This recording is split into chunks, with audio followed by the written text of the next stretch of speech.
नमस्कार विद्यार्थी मित्र, इयत्ता 8वी युनिट 2 मधील ट्राय अगेन ही कविता आपण पाहणार आहोत. मध्ये आपण पहिल्यांदा चिटचॅट पाहूयात. पहिला प्रश्न काय आहे बघा. What do you like poems or stories? तुम्हाला कविता आवडतात की गोष्टी, असा प्रश्न आहे. आपण उत्तर बघा कसं देऊ शकतोय. आय लाईक पोयम्स म्हणू शकतो किंवा आय लाईक स्टोरीज असं उत्तर देऊ शकतो. किंवा आपल्याला जर दोन्हीही आवडत असेल तर आपण म्हणू शकतो I like both poems and stories. दुसरा प्रश्न बघा. What kind of poems do you enjoy the most? कोणत्या प्रकारच्या कविता तुम्हाला सर्वात जास्त आनंद देतात? आपण म्हणू शकतो की आय एन्जॉय लिरिकल पोयम्स, म्हणजे ज्या गाण्याजोग्या आहेत, ज्याला चाल आपल्याला लावता येते, अशा प्रकारच्या कविता मला जास्त एन्जॉय वाटतात किंवा आनंद देतात, असं आपण उत्तर देऊ शकतो. त्यानंतर पुढचा प्रश्न बघा. Do you think poem can inspire us? कविता आपल्याला प्रेरणा देतात असे तुम्हाला वाटते का? आपण याचं उत्तर यस किंवा नो असं देऊ शकतो. समजा आपल्याला यसनं उत्तर द्यायचं असेल तर आपण म्हणू शकतो yes, I do think that poems inspire us. पुढचा प्रश्न. Do you remember any such inspiring poem? म्हणजे तुम्हाला अशी एखादी प्रेरणा देणारी कविता आठवते का? म्हणजे तुम्ही आत्तापर्यंत ज्या काही कविता शिकल्या असाल त्यामध्ये एखादी प्रेरणा देणारी कविता आठवते का? तर आपण यस म्हणू शकतो. Yes, I remember the inspiring poem. मग त्या पोयमचं तुम्ही नाव देऊ शकता, जी तुमच्या आठवणीमधली आहे, ज्या कवितेनं तुम्हाला प्रेरणा दिली, त्या कवितेची सुरुवात किंवा त्याचं नाव तुम्ही या ठिकाणी देऊ शकता. पाचवा प्रश्न बघा. When did you learn or listen to it? म्हणजे तुम्हाला ती प्रेरणा देणारी कविता तुम्ही कधी शिकला किंवा केव्हा ऐकलात हे सांगायचं आहे. तर तुम्ही त्या इयत्तेचा उल्लेख करू शकता. I learn it when I was in standard 7th म्हणू शकता किंवा स्टँडर्ड 5th, म्हणजे आधी ज्या इयत्ता तुमच्या झालेल्या आहेत त्यातल्या कवितेचा तुम्ही कवितेचा आणि त्या इयत्तेचा उल्लेख करू शकता. पुढचा प्रश्न बघा. What message do you get from it? आणि मग त्या कवितेतून तुम्हाला कोणता संदेश मिळाला? म्हणजे एखादा संदेश त्या कवितेतून तुम्हाला दिला गेलेला असणार आहे, तो संदेश इथं सांगायचा आहे. त्यानंतर पुढची ॲक्टिव्हिटी बघा. 1. Form groups of 6 each. Everyone from the group should share an experience or a situation where at first he or she experienced a failure but after continuous efforts achieved success. तर या ॲक्टिव्हिटीमध्ये काय करायचं आहे, तर प्रत्येकी 6 विद्यार्थ्यांचा एक गट तयार करायचा आणि मग ही और सी म्हणजे त्याने किंवा तिने सुरुवातीला काय करायचं आहे, आपल्याला आलेले अपयश आणि नंतर सातत्यपूर्ण प्रयत्न करून त्यामध्ये मिळवलेले यश याबाबत काय करायचं आहे, गटामधील प्रत्येकानं आपले अनुभव किंवा प्रसंग जे आहेत ते सांगायचे आहेत, त्याच्यावर चर्चा करायची आहे.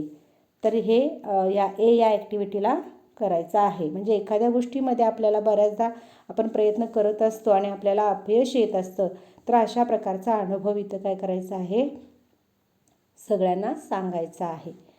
त्यानंतर बीमध्ये काय सांगितलेलं आहे. Decide which experience shared in the group is the remarkable.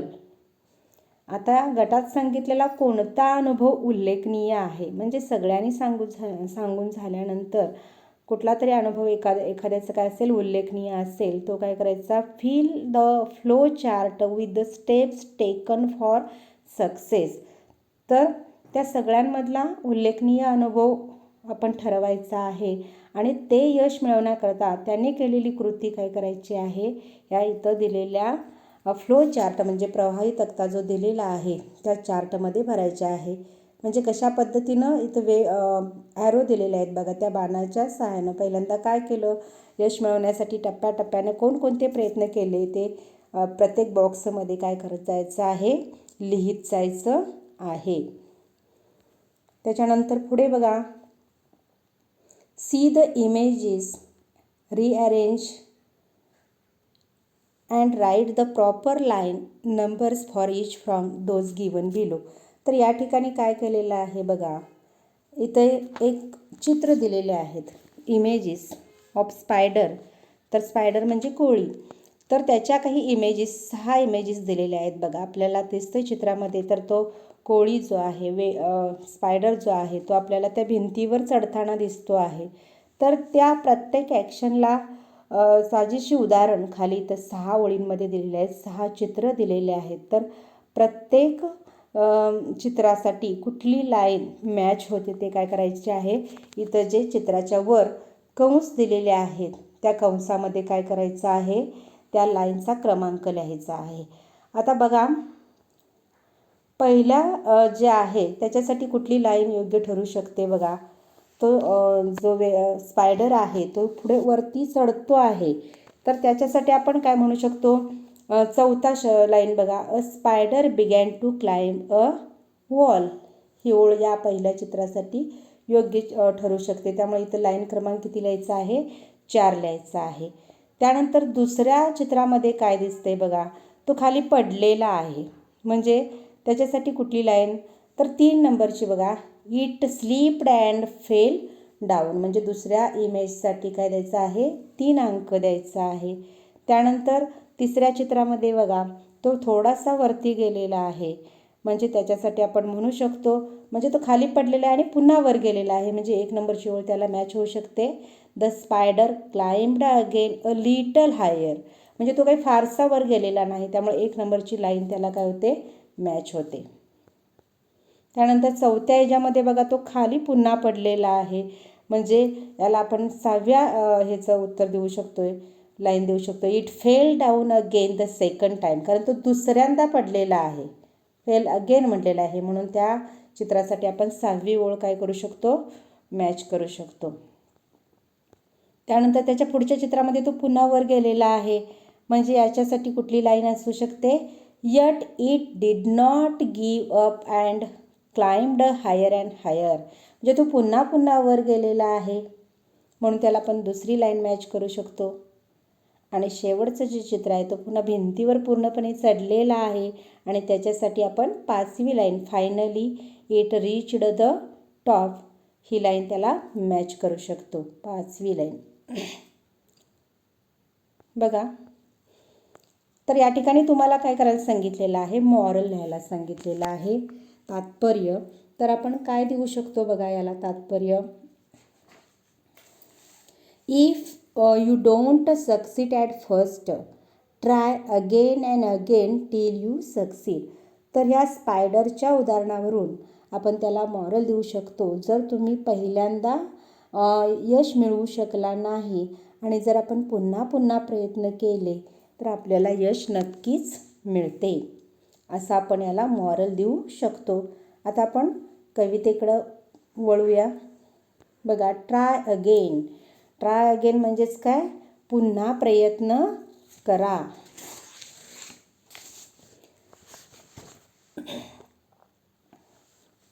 बघा, कवितेच्या ओळी बघूयात आपण. टीस अ lesson you should heed, try again. तर टीस म्हणजे काय दिलेलं आहे बघा साईडला. टीस म्हणजे shortened form of it is. टीस म्हणजे हे इट इज या शब्दाचा काय आहे, तो शॉर्ट फॉर्म आहे. पहिल्या 2 ओळीमध्ये कवीनं काय सांगितलेलं आहे, teach a lesson you should heed try again. पुन्हा आणखी एक शब्द हीड आलेला आहे बघा या ठिकाणी. हीड म्हणजे पे अटेन्शन टू, जे काळजीपूर्वक लक्ष द्या.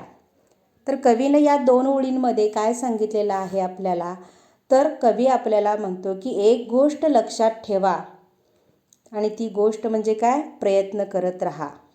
पहिल्या 2 ओळीमध्ये कवी आपल्याला म्हणतात की जीवनामध्ये एक गोष्ट आपण लक्षात ठेवली पाहिजे आणि ती गोष्ट म्हणजे काय, आपण सतत प्रयत्न केले पाहिजेत. पुढच्या 2 ओळींमध्ये बघा,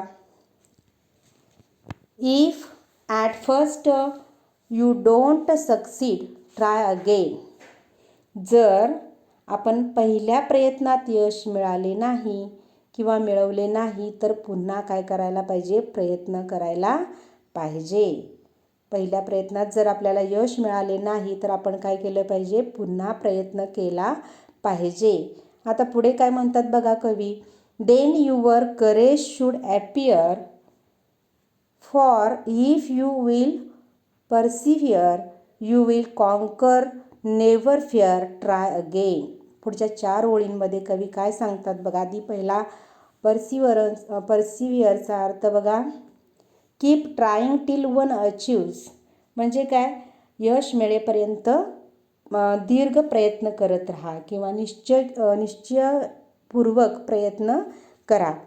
काय सांगितलेलं आहे या ओळींमधून बघा कवीनं, तर जेव्हा आपण सातत्यानं प्रयत्न करू त्यावेळेला धाडस हे आपल्यासोबत असते.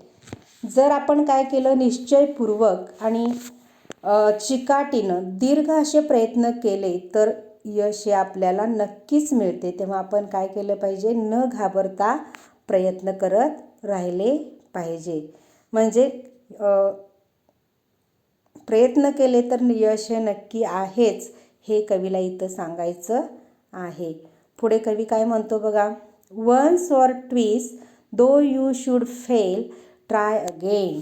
बघा, एकदा दोनदा अपयश आले तरी प्रयत्न सोडू नका. पुन्हा प्रयत्न केला तर यश काय होईल, नक्कीच मिळेल.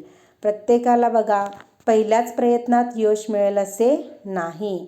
कदाचित आपल्याला एकदा दोनदा प्रयत्न करावे लागेल. त्यामध्ये जरी अपयश आले तरी खचून न जाता आपण काय केलं पाहिजे, पुन्हा प्रयत्न केला पाहिजे. If you would at last prevail, try again. म्हणजे जर तुम्ही एके दिवशी यशस्वी होणार असाल तर आपल्याला प्रयत्न करावेच लागणार आहे. इफ वी स्ट्राइव, टीस no disgrace, though we do not win the race, what should we do in that case, try again. Strive म्हणजे काय, तर खूप प्रयत्न करणे. स्ट्राइव म्हणजे खूप प्रयत्न करणे. पुन्हा पुन्हा प्रयत्न करूनही जर बघा, पुन्हा पुन्हा प्रयत्न करूनही जर यश मिळत नसेल तर त्याबद्दल काय करायचं नाही आहे, लाज बाळगायची नाही किंवा निराश व्हायचं नाही आहे. तर काय करायचं आहे, पुन्हा आपण काय करायचं आहे, प्रयत्न करायचे आहेत. If you find your task is hard, try again. काय म्हणायचं आहे यामध्ये, तर जर आपलं ध्येय गाठणं हे कितीही कठीण असलं, हार्ड म्हणजे काय, कठीण काम असलं तरी काय करायचं आहे, पुन्हा प्रयत्न करायचे आहे. यश मिळवण्याच्या मार्गामध्ये अनेक अडचणी असतात, अनेक संकटांना सामोरं जावं लागत असतं. तरीसुद्धा काय करायचं आहे, आपल्याला जर ध्येय गाठायचं असेल तर आपण काय केलं पाहिजे, पुन्हा प्रयत्न केला पाहिजे. Time will bring you your reward, try again. आपण जर सतत प्रयत्न करत राहिलो तर एक दिवस तुमच्या कष्टाचे फळ हे तुम्हाला मिळणारच आहे. म्हणून तुम्ही काय करा, ट्राय अगेन, पुन्हा प्रयत्न करा, तुम्ही नक्की यशस्वी व्हाल. ऑल दॅट अदर फॉक can do, five with patience may not you, only keep this rule in view, try again. Patience means काय, संयम. पेशन्स, संयम. तर या शेवटच्या 4 ओळीतून कवी म्हणतात, जर इतर लोक यशस्वी होत असतील तर तुम्हीसुद्धा काय करायचं आहे, प्रयत्न न सोडता आणि संयमाने सतत काय करायचं आहे, प्रयत्न करत राहायचं आहे. आणि असं जर केला तर तुम्हाला नक्की काय होईल, यश मिळेल. इतर लोकांना जर प्रयत्नांनी यश मिळत असेल तर आपल्याला सुद्धा नक्कीच काय होणार आहे, यश मिळणार आहे. तर या त्याचे कवी बघा W.E. हिक्सन यांनी या कवितेतून खूप मोलाचा असा संदेश आपल्याला दिलेला आहे. तर ते म्हणतात, त्यातून आपल्याला संदेश काय देतात, तर एखादी गोष्ट साध्य करण्यासाठी आपण पुन्हा पुन्हा प्रयत्न केला तर यश आपल्याला नक्की मिळते. हा अतिशय मोलाचा संदेश W.E. हिक्सन यांनी आपल्याला या कवितेतून देण्याचा प्रयत्न केलेला आहे. धन्यवाद.